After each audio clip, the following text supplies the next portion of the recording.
advanced driving. Drive with confidence.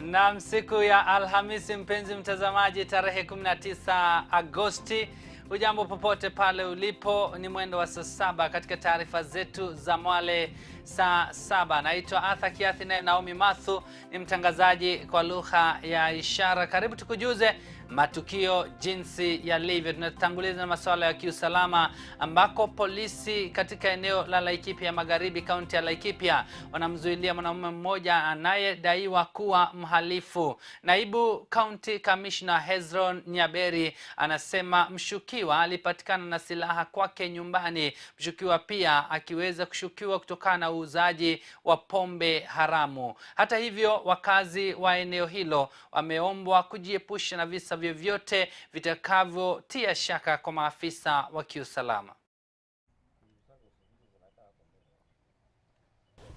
Leo saa 5 wakati askari wetu walikuwa wanafanya kazi ya patrol upande wa hapa Rumuruti Township, mahali inaitwa location, African location, kuna chambazi sugu ambaye amekuwa akiwasumbua katika eneo hilo, na kwanza anapika pombe na nauza, na umeona jerrycan moja ambao tulipata ambaye alikuwa anauza, na pia amekuwa akihangaisha wananchi katika eneo hilo kwa muda mrefu, na tumekuwa tukimtafuta kwa muda mrefu, na leo wananchi walituambia kwamba ako, na tulimfumania, askari waliwamfumania na kupata bunduki haramu ambayo ni ya kujitengenezea, na risasi 5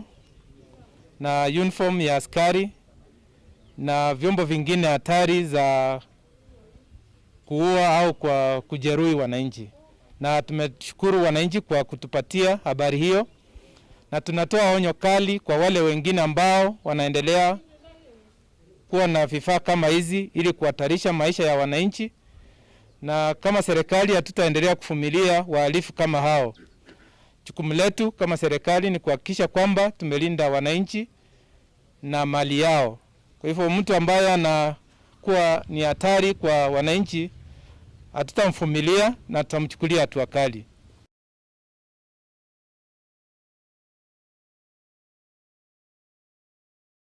Tukiachana hayo ya kiusalama, tuingilie elimu, ambako wahadhiri katika chuo kikuu cha Kisii wamegoma kwa kutolipwa mishahara yao. Wahadhiri hao wameapa kutorejea kazini hadi pale mkataba utakapotimizwa kama walivyoahidiana na serikali. Wakizungumza na wanahabari katika chuo hicho, muungano wa wafanyikazi katika chuo kikuu upande wa Kisii ukiongozwa na katibu mkuu wa UWASU eneo hilo, Daktari George Andima, amesema kwamba naibu chancellor wa chuo hicho Profesa John Akama alikuwa amewaahidi wakufunzi katika chuo hicho ya kwamba wangelipa mishahara yao iwapo wanafunzi wangelipa karo.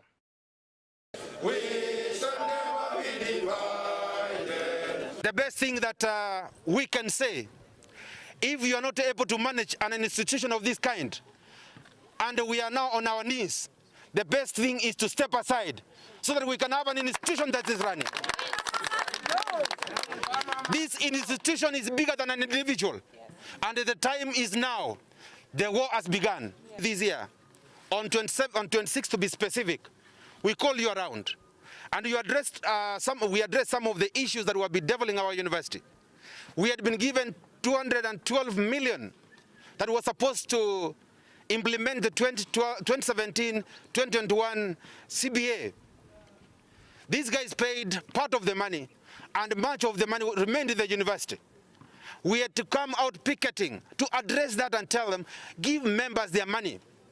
After a long duel of picketing and them going around cat and mouse games, they finally decided to pay the money.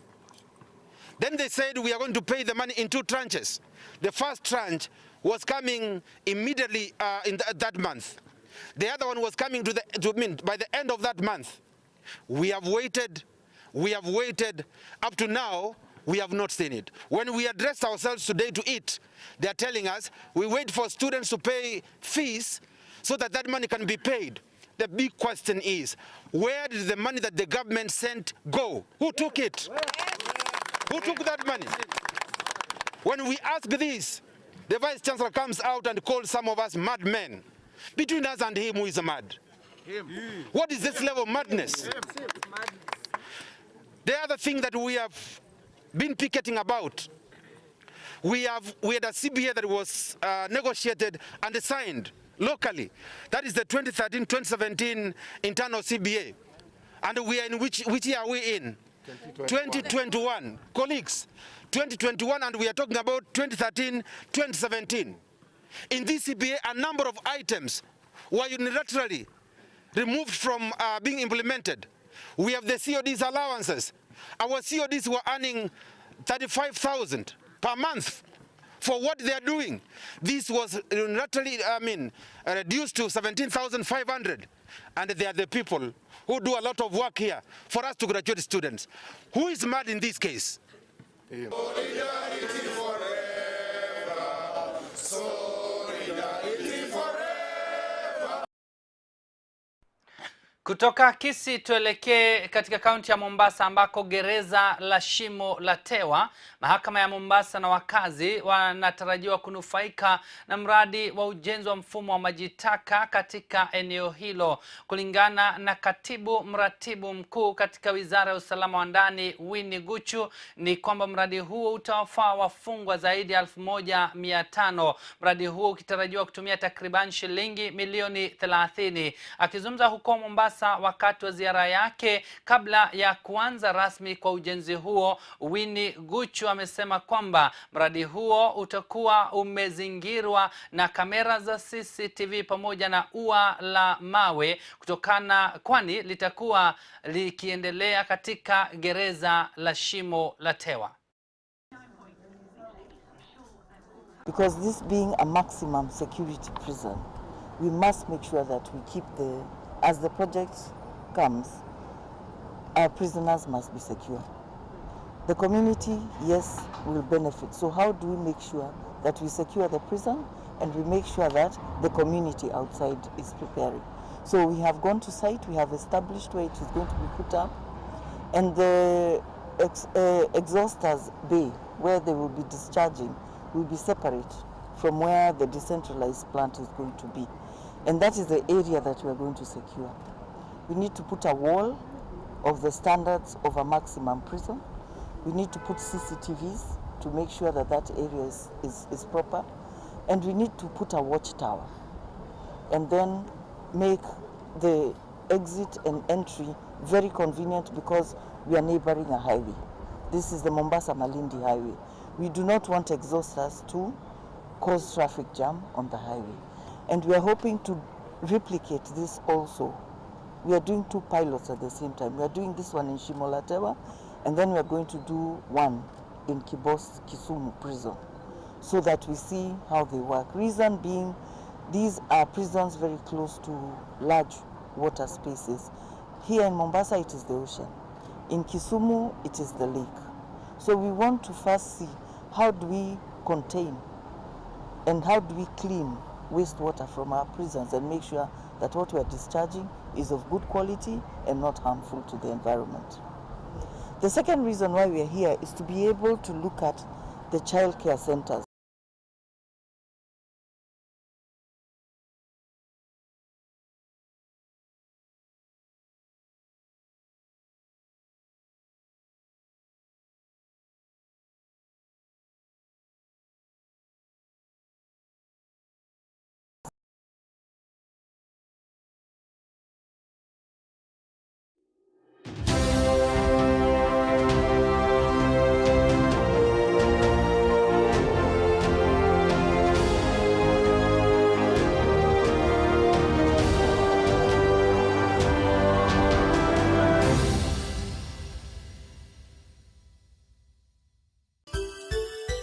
Unatazama Mwangaza TV, tumaini lako. Like every mom, you want the best for your child. Happy birthday. You feed her mind and nurture her body. And you understand there are times you have to let her pick herself up when she falls. You make sure she knows the joy of sharing happy moments with family. And when everything comes together, you above all others will share the taste of success with her. Blue Band tastes like mama's love.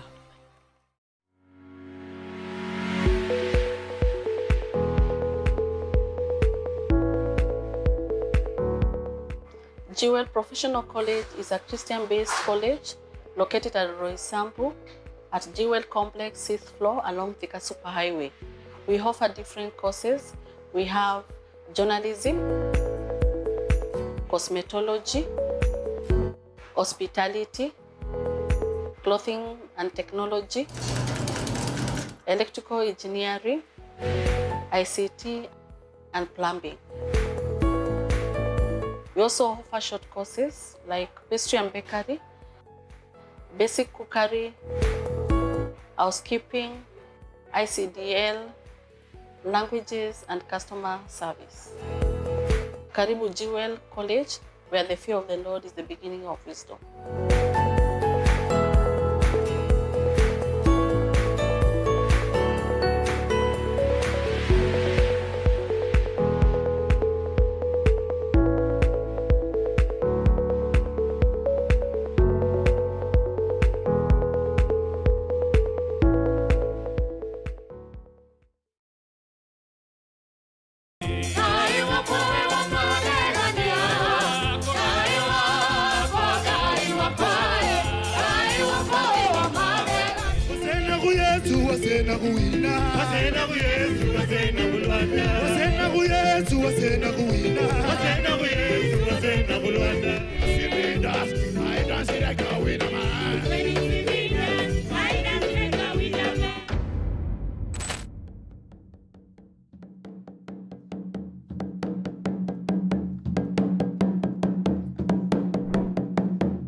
Ijumaa hii tupatane katika Kegosho Night Live kuanzia saa 2 usiku hadi saa 6 usiku. Usikose, wacha sifa zipande.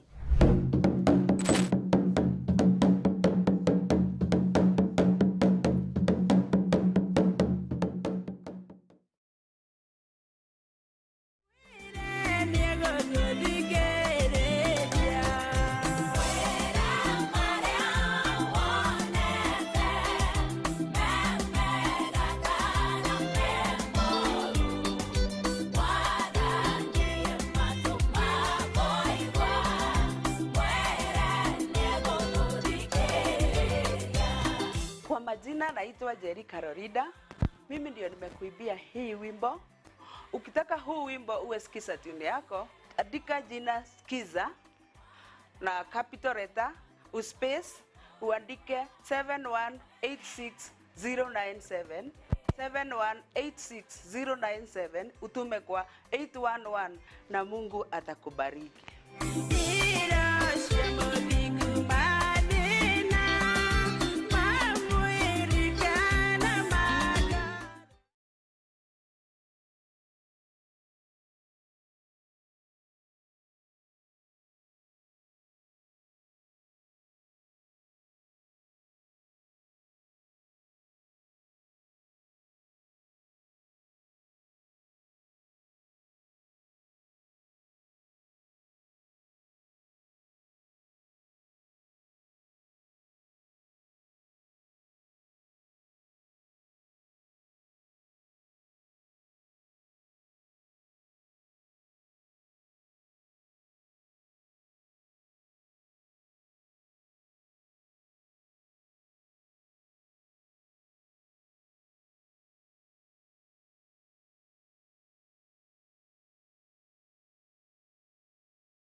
Unatazama Mwangaza TV, tumaini lako.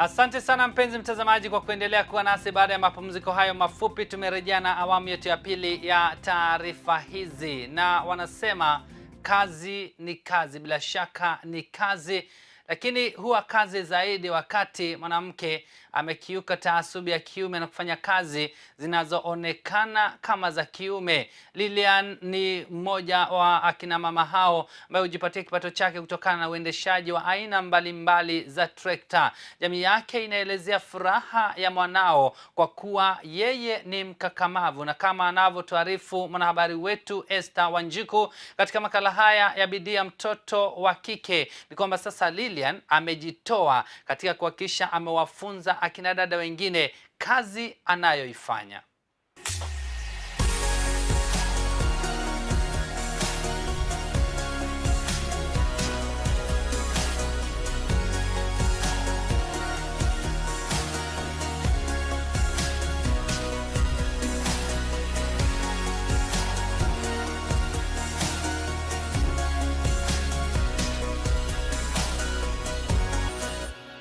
Ujenzi wa barabara kutumia trekta unajulikana na wengi kuwa unatekelezwa na wanaume, jambo ambalo Lilian, mwanamke ambaye ana familia kama wanawake wengine, anatupambia makala yetu ya siku ya leo. Lilian amejitolea mhanga katika kazi hii ya trekta, na kisha anatuelezea jambo na ambalo lilimfanya kujiunga na hii kazi katika shirika la NMS hapa mjini Nairobi. Linivutia kwa sababu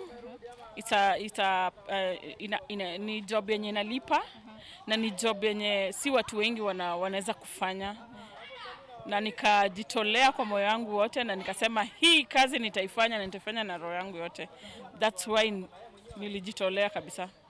Anatuelezea kuwa ili kufaulu katika utendakazi wake amepitia mafunzo na ambayo yamemwezesha kuifanya kazi hii na kumwezesha kuendesha trekta aina mbalimbali. Nenda shule ya yenye Kongong ya government ya Kibit, tukasomea huko. From there nikaenda attachment nikamaliza, alafu nikapata kazi. Luckily nikapata kazi na NMS, na si hii peke yake, naweza nikaendesha bako, naweza nikaendesha grader na shovel.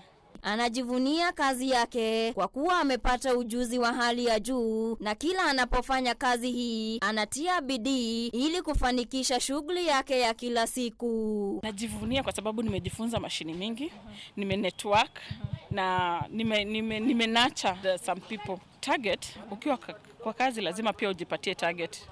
Useme hata kama nimepatiwa hapa, wacha nifanye kazi yangu ionekane. At least hata supervisor mwenye ataiona ama ikionekana, because we have tunakuanga na online group. Sasa lazima pia wakiona pia wanafurahi, wanasema si lazima pia mwanaume angefanya, pia naona mwanamke anaweza vizuri.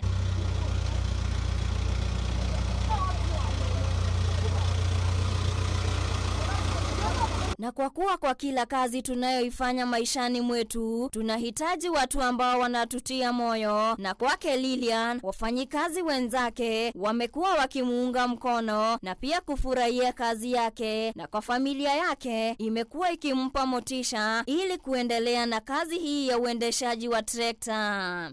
Kwa familia yako, maybe uko na familia, wanaichukuliaje mama kwa hii kazi? Wanafurahi. Hata sometimes napiga picha na watumia. Wanafurahi sana sana sana. Changamoto so far, okay, ukianza wakati nilianza ndio nilikuwa na changamoto kuogopa watu watasema nini ama nini. But so far nimepata positive attitude from people. Wanafurahi, hata wakiniona wanasema wana shout, they scream. Hata mimi mwenyewe nafurahi na I shout back.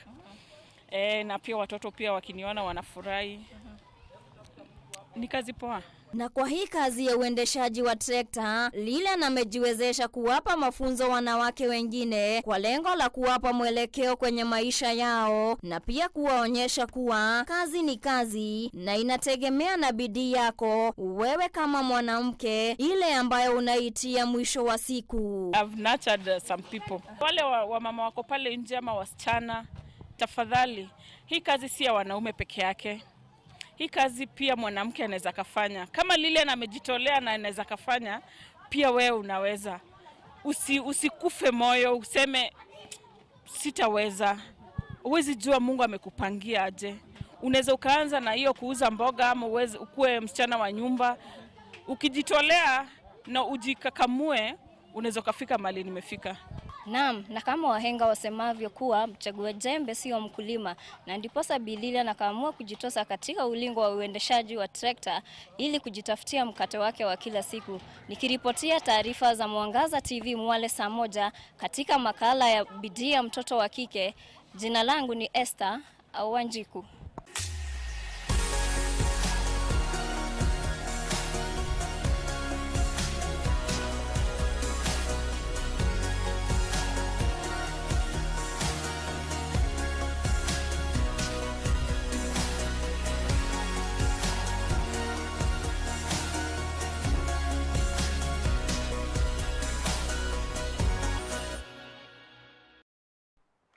Na asante sana Esther Wanjiku kwa sababu ya makala hayo ya bidii ya mtoto wa kike. Mpenzi mtazamaji, marudio ya makala ambayo yalikujia jana mwendo wa saa 1 jioni. Asante sana mpenzi mtazamaji kwa kuendelea kuwa nasi, na huku dunia ikiendelea kushuhudia ongezeko la joto kutokana na uharibifu wa mazingira, utaalamu wa mimea unaonekana kama njia mojawapo itakayowezesha sayari kupata utukufu tena. Na kama mwanahabari wetu Eva Olingo Juma anavyo tusimulia ni kuwa wataalamu wa mimea wamo mbioni kubuni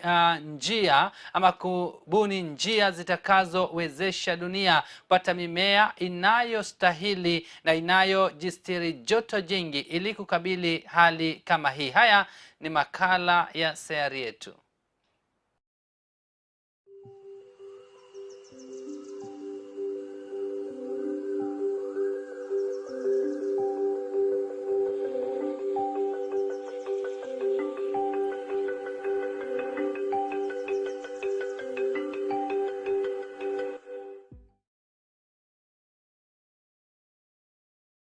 Mtaalamu wa mimea ni yule mtu anayebuni au kuendeleza mbinu za kuwezesha mimea kunawiri. Sawia na mtaalamu wa udongo, yeye hupendekeza namna ya upanzi inayowezesha wakulima kuzalisha chakula bora kwa kutumia mbinu maalum za mbolea. Mtaa wa Westlands hapa Nairobi nakutana na mmoja ambayo hii ndio taaluma yake, na kutafakari kama Kenya tungekuwa na watu kadhaa kama hawa, bila shaka sayari ingetabasamu. Naitwa Lawrence Ilongo, a plant specialist.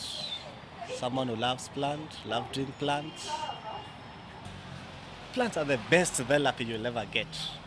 This thing, it's like family inheritance. My father was doing plants. Alitusomesha na plants. He did everything. He fed us with plants. And that urge of staying with them, I wanted to know them more. A gardener, it's a maintainer. A plant specialist, you have to start from scratch. Down there, you have to do from looting, growing it, nurturing it, feeding it. Then I take it to the gardener to maintain that. Any plant, it has its own planting technique. That you don't just go get soil and panda. You have to get the mix of each plant. Mix, it's the most important. Planting soil, it's the most important in any plant. You have to mix it well in the correct ratios. You get the compost, you plant it. Third step, it's maintaining that plant. You've bought the plant, now you want to maintain it. How do you maintain it? Don't lash to the aglovets. if you see your plant is dying, you lash the agglomerates. My plant has what? No. Plants help each other. A good example, you see this plant, the Shaphilela. If it gets attacked by pests, there are those plants that I can place near it and the pests will just disappear. You can use onions always, bulbed onions. Bulbed onions, you can use them to treat other plants. Wanasayansi wametenga mimea kwa makundi manne na mimea humea au kunawiri kwenye mazingira mbalimbali kama majini na nchi kavu, na ni muhimu sana kuzingatia haya yote. We have those hyacinths that grows in water. Right now we don't have any light now here. But there are those plants that grows in lakes. You see those hyacinths. When I get it from there, there's a way that there's a condition. You have to condition it to fit in. Normally we do them in pools. You see swimming pools. We normally do them in swimming pool, but there's a chemical that we have to add there for them to grow. Because they've come from salty places, hot places. Now they're coming to fresh water places. You have to condition that. I have to come see your space first. That is the site visit. I have to do a site visit first. After the site visit, I will advise you on plants that can grow there. Because not every plant that can grow everywhere. There are specific plants that can grow. Initially, a good example, maybe your balcony or maybe your space, it's a cold place. There are those plants that can't grow in a cold place. Even if I condition them, how? They can't grow in a cold place. I have to get those plants that can grow in such a cold environment. If you want some flowering, there are those flowers that in cold places. There are those plants that flowers in hot places. Nini tunaweza fanya ili kunusuru mimea yenye uchache wa idadi kulingana na Irungu, mpenzi wa mimea asiye tu starehe kutunza mazingira bali hujikimu kupitia shughuli hii? Aloe vera is known by everyone. It's a medicinal plant. It's a wild plant. It's something that you can find growing in anywhere. At the roadside, what I normally say, ukipata plant kayo, go plant it well, feed it well, propagate it. It's a good plant to have. After all, when you have passion, if you can see your passion, you can make money with your passion. Make it. That is where we are in Kenya. I want to be that guy who can come at your place, renovate the place with plants, make it beautiful with plants, and you enjoy it. Back before, we used to have seasons. Tulikuwa na wakati wa mvua inaanzia mwezi fulani, wakati wa baridi ni mwezi fulani. Right now we are in August. It's supposed to be hot. Sidio? We are freezing.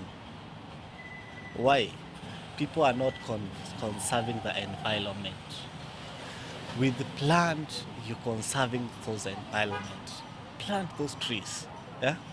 We get rain the best time. Yeah?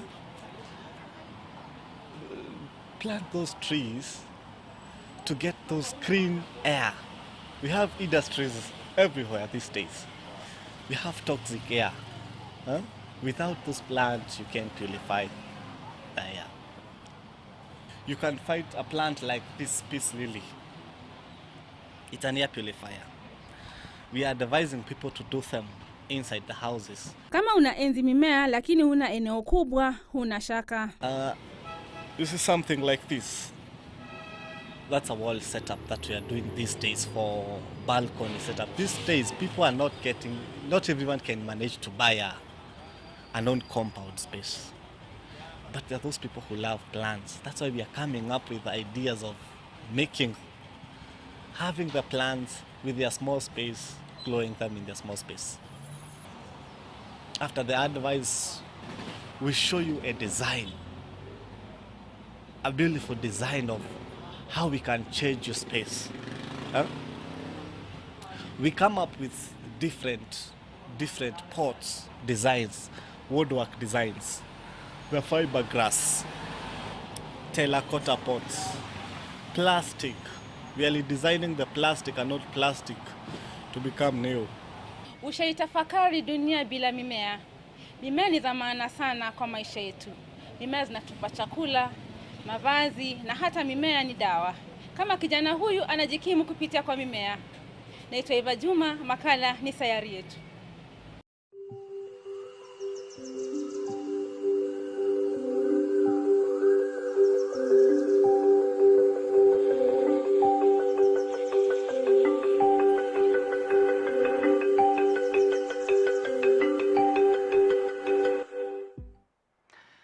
Tabasamu zuri kutoka kwa Eva Olingo Juma. Asante pia kwa makala hayo ya sayari yetu ambayo hujia kila siku ya Jumatano na marudio yake mwendo wa Alhamisi mwendo wa saa 7. Mimi naitwa Kiathi, sina la ziada, ni kuage tupatane mwendo wa saa 1 jioni, na mfasiri kwa lugha ishara ni Naomi Matho.